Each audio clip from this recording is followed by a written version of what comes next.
Mark Rogers TV, the voice of college football, breaking down Nebraska football. And the way we've done that recently is bring in Greg Peterson from Husker Online, also does work at Rivals. Greg has really set us up with Nebraska football, and one to keep an eye on. This is a traditional power, so even if they go 0-12, I'm covering Nebraska football, but certainly after 4-8 and playing the way they did against Ohio State, Michigan State, and Iowa down the stretch, we know what's coming, and it's going to be a disappointment if Nebraska is not in the thick of a very competitive Big Ten Western Division. Suddenly, the upgrades have come not just at Nebraska, but at Minnesota and elsewhere. Greg, how you doing today? Not doing too bad. How about you, Mark? Doing just fine and ready to dive into some football. And again, as we've talked about, I can't wait to see the actual play on the field, and then we can talk about what we just saw last Saturday. Will be nice. But for right now, a little bit more speculation as we look at this Nebraska football team.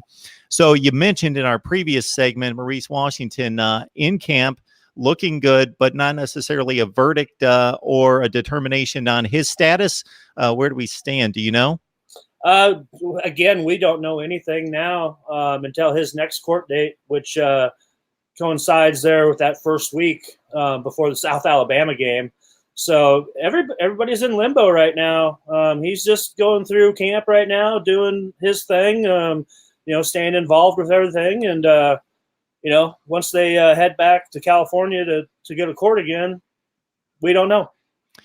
Greg, in looking at the offense, I got to think that even though a lot of these players that are being counted upon haven't done it yet at Nebraska, looking at the skill position players, yeah, Stanley Morgan Jr. is a big loss at wide receiver. And, of course, you lose your 1,000-yard running back, Divine Zigbo. But the replacements seem to be just as talented, if not better. And you've got enough of them that if one or two falters, you still have enough guys in play that you should have plenty of playmakers on offense. You've got the ultimate playmaker at quarterback. Is this going to be determined in terms of it's going to be an explosive offense? I don't know if it's going to be a consistent offense. That may be in the hands of the offensive line. Yeah, absolutely. But this offensive line has really made some strides. So I'm not looking at that as a position of weakness. I think they'll be just fine this year. And if you look back at Nebraska's last 5-6 games or something like that, they were averaging around 40 points a game. So I think it is going to be an explosive offense, and it's going to be a consistent offense, especially with the maturity level of Adrian Martinez already. Talking to the secondary and the linebackers, those guys are trying to get inside Adrian's head at practice every day. They're trying to bait him into throwing a bad ball towards one of them, but they can't get inside this guy's head whatsoever. He won't bite at all. So with him running the show out there, there's going to be a lot of young guys around him, but they're all very, very confident in him.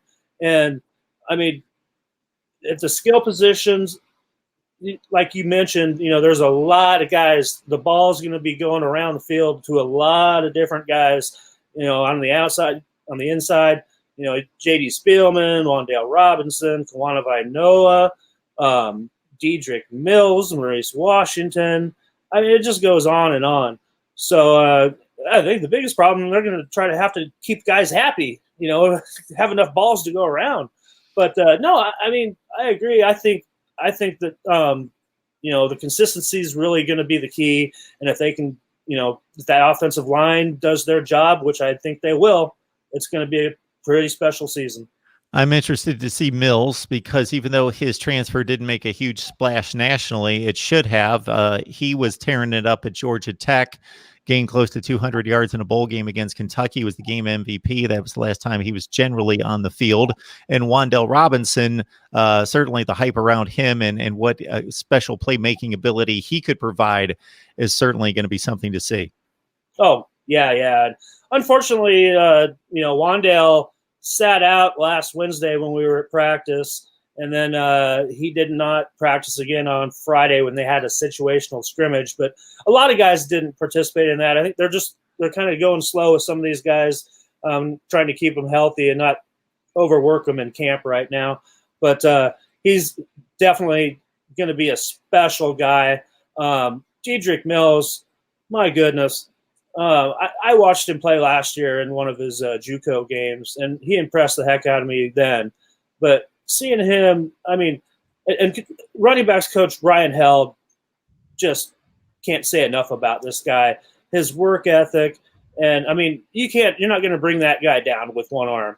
I mean, he runs right through you, and he even surprised some of the defensive linemen were even talking early on in camp that, they're only supposed to be going about 80%, and he's going 100% and running right through them and stuff. And, so he's already gained the respect of the entire defense. And, if Maurice Washington unfortunately can't play for a few games, then he's gonna step in and take the rock right away, and people are gonna find out just how good he is pretty quick. Mark Rogers TV, the voice of college football, breaking down Nebraska. We bring in Greg Peterson to do it for us. You can join him on Husker Online. Also does work at Rivals. As you can see on the screen right there, you can join our Voice of College Football community by grabbing the link down in the description, the section below, and you get my weekly predictions right there. Greg, when we look at the defense, obviously they got torn to shreds for the first half of last season, improved considerably, still like a bottom 3 defense statistically in most of the categories in the Big Ten. Darian Daniels comes in. That's the big add. Your other reasons for optimism, and then also temper it with a little concern in what areas you think need to be shored up. Well, obviously, Darian Daniels comes in and brings a lot of experience, and they've kind of rallied around him to lead this defensive unit, and it all starts at the defensive line. And we talked with the defense yesterday, and the thing that you keep hearing coming up every time you talk with them is they got to stop the run first and foremost. Like you mentioned, they got shredded last year, and they are geared up now to stop the run with a very, very deep defensive line and an experienced linebacking core and a very, very experienced secondary. And I don't see a lot of weaknesses on this defense right now. I mean, we're going to have to see them out on the field and see how they gel. But really, they've got every area covered with a lot of depth now, especially with a lot of young talent infused in there, and being able to take care of the 4-game redshirt rule. So you're going to see a lot of bodies in there, especially early on here in the season, just to see how guys work together. So, like I was saying, right now I don't see a lot of weaknesses, and I'm looking forward to see what they can do.